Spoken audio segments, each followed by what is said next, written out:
Chile es un país largo y extenso, que en sus maravillosos paisajes y hermosas personas, nadie imaginaría que tendría estas macabras historias, sacadas de un cuento de terror.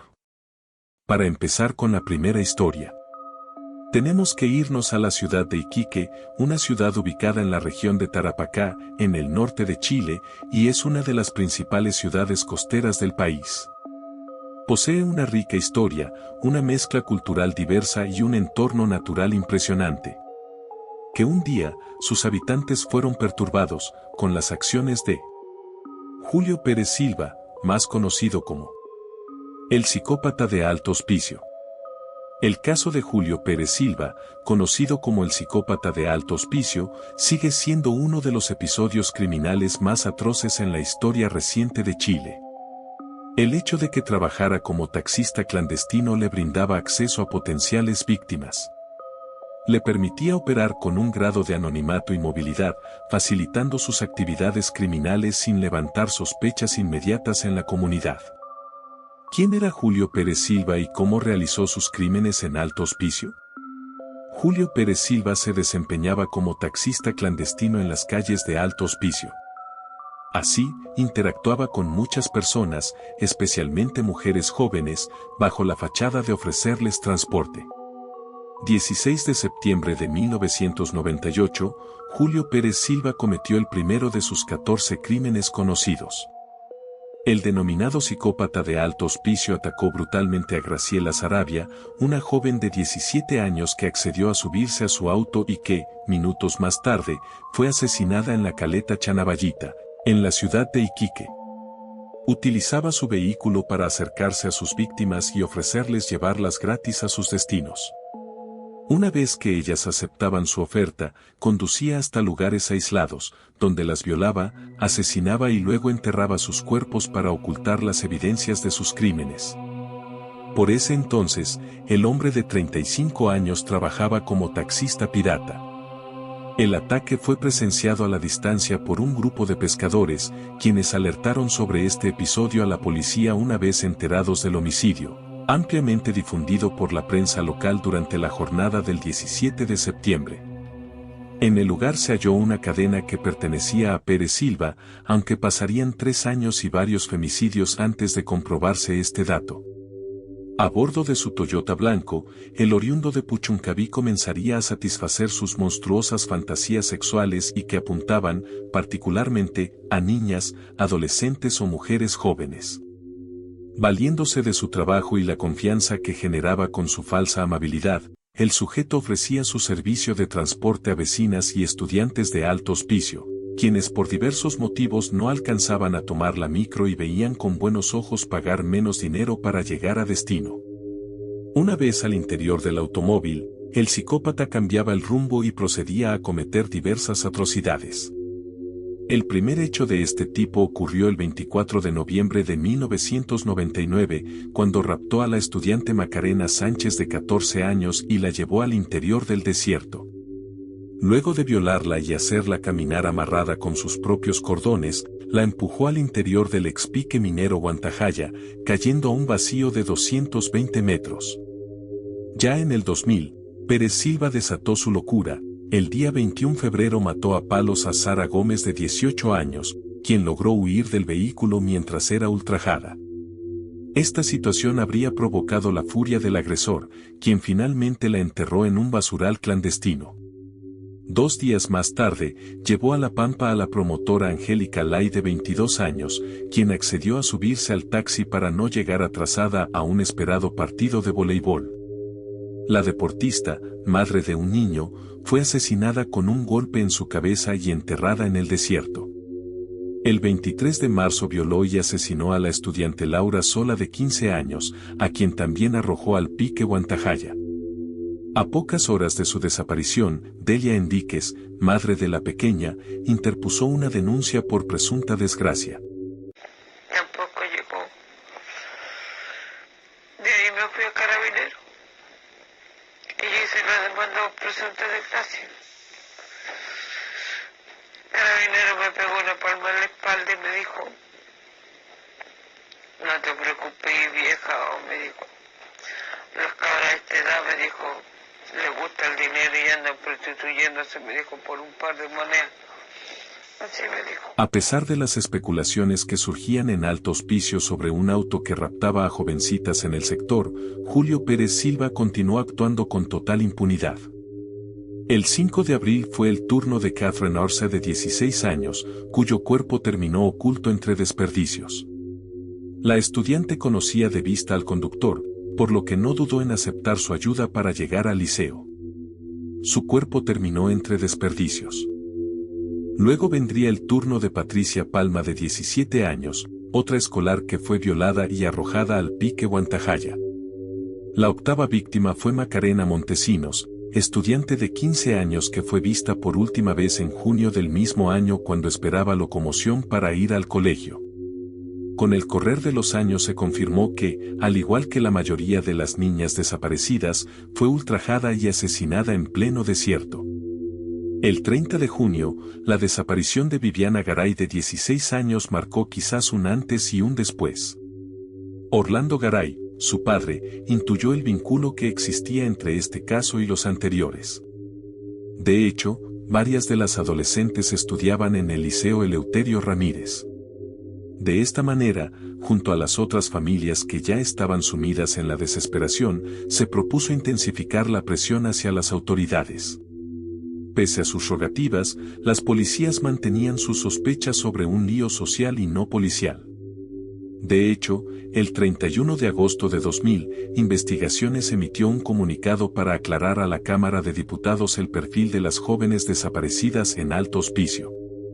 Ante la presión de los padres, que pedían una explicación, la prensa reflejó así el clima noticioso que imperó en la oportunidad. La policía asegura que mantiene los equipos multidisciplinarios dedicados a la búsqueda. Nosotros presumimos que están vivas, en forma separada, y lo que es más fehaciente, tendrían que estar acá dentro del país. Se indicó que en torno a estos casos hay un comercio sexual que utiliza diversas maneras para establecer contactos. Es decir, hay quienes se las ingenian para que estos negocios proliferen y estén en el mercado a vista y paciencia de todos. Los mismos diarios que hacen condenas terribles frente a determinadas situaciones son los que aceptan poner avisos cada día más explícitos sobre prostitución. Cada uno de los hechos es independiente y obedecerían a situaciones de abandonos de hogar, asociadas a maltratos y abusos, rezaba el escrito. Por su parte, el psicópata, aún desconocido, repetía el modus operandi con Ivone Carrillo de 15 años, Ornella Linares de 16 años, Gisela Melgarejo de 36 años, Angélica Palape de 45 años y Daisy Castro de 16 años. La caída del psicópata. En 2001, el Julio Pérez Silva terminó cayendo tras cometer 2 nuevos ataques. Esta vez, no pudo matar a sus víctimas. En abril baosó a Maritza de 16 años, quien logró ahuyentarlo con los gritos y llegar a su casa tras salir corriendo entre la oscuridad. Luego de contarle a sus padres lo sucedido, fue llevada hasta el hospital de Iquique, donde se examinaron los restos orgánicos del chofer. Luego de su error, Pérez Silva detuvo sus ilícitos por varios meses. Recién en octubre intentó repetir su plan con Bárbara de 13 años, quien había sido instruida por sus padres para recordar los rasgos de un posible agresor y que logró sobrevivir tras seguirle la corriente al volador. Para suerte de la pequeña, el asesino en serie la creyó muerta tras golpearla con una piedra en la cabeza. Fue por este motivo que la dejó al lado del Pique Huantajaya, sin arrojarla al vacío. Lo que pasó es que él paró y me dijo, ve a la escuela de la autoconducción, y yo le dije, sí, pero me puede llevar por 100. Me dijo, ya. ¿Era la primera vez que lo veías? Primera vez. ¿Me puedes decir lo que pasó? Él me dijo que iba a ir a buscar a una sobrina y me llevó a buscar a la sobrina. Y yo dije, ¿sabe qué, caballero? Estoy realmente muy atrasada. Me dijo, pero si al tiro, ya, cálmate, si al tiro, vamos. Y de repente viene y me pone la cuchilla en el cuello, se para el auto, me pone la cuchilla en el cuello y me dice que me quede calladita, me pase para adelante y me tiró la silla para atrás. Como a los 10 minutos se detuvo y ahí fue cuando me violó. Bueno, ¿eres primera vez que tú tenías relaciones? Te tenía que haber hecho un daño de partida. Me dolió trataba, o sea, no quería gritar, pero lo apretaba, lo pellizcaba. Hasta que después dije, ya, no, esto no puede ser, y lo empecé a empujar. Porque eso significa muchas cosas, significa Sí, que hay heridas. me salió sangre también. Pero no te hizo heridas interiormente. No, pero no sé por qué me salió sangre, no entiendo. Me dijo que él era el psicópata, o sea, me dijo que era el psicópata de altos pisos, que él había matado a una niña desaparecida y que yo no me iba a salvar de esta. Y de repente viene y me va a tirar la piedra, y como yo vi esa piedra dije, ya, de esta no me salvo, porque era una piedra súper grande. Entonces yo agaché la cabeza y me la tiró. Y me cayó acá atrás. Y después ahí me siguió gritando cuestiones, pero algunas cosas las empecé a escuchar. O sea, que me dijo, bueno, me voy a salvar de esta. Y pescó otra piedra y me la tiró. Y yo ahí me desmayé. El descuido de las bananas. Cuando Pérez Silva se arrepintió, Bárbara ya iba camino a la carretera a pedir ayuda. Al verse descubierto, el antisocial optó por cortarse la barba y salir de la ciudad, pero fue capturado el mismo día por carabineros porque olvidó sacar un peluche de la serie infantil Bananas en pijamas del espejo retrovisor. Elemento que fue descrito por Bárbara a la policía uniformada. Primero, había un auto, según las características de Bárbara, que tenía unas bananas, que el tipo era corpulento, que tenía indicios que se teñía el pelo. Entonces nosotros esas eran más o menos las características de la persona que nosotros andábamos buscando, las características del auto y del individuo. Cabe destacar que, tras la detención del asesino, su ADN fue comparado con las muestras obtenidas luego del ataque sufrido por Maritza. Coincidió. Además, la misma noche de su aprehensión, Pérez Silva confesó los homicidios de las 14 mujeres y entregó detalles sobre la ubicación de cada uno de los cuerpos. De esta manera, se dio inicio los rastreos que permitieron dar digna sepultura a las mujeres, niñas y adolescentes. Acá, un fragmento de lo que se grabó mientras él daba los detalles de cómo cometió tales hechos en presencia de la fiscal y miles de policías.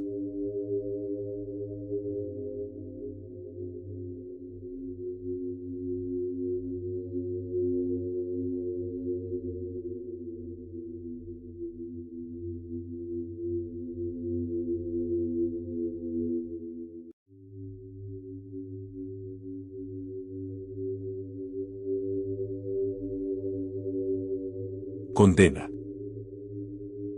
Finalmente, el 26 de febrero de 2004, Julio Pérez Silva, en ese momento con 40 años, fue condenado a presidio perpetuo simple, el cual implica que solo se puede acceder a beneficios tras cumplir un mínimo de 20 años. Esa sentencia se le dio por el homicidio de 11 adolescentes y 3 mayores de edad, se le dio unos 20 años por los crímenes de violación y una sentencia de 10 años por un homicidio frustrado. En total le dieron 30 años por todos los crímenes que cometió.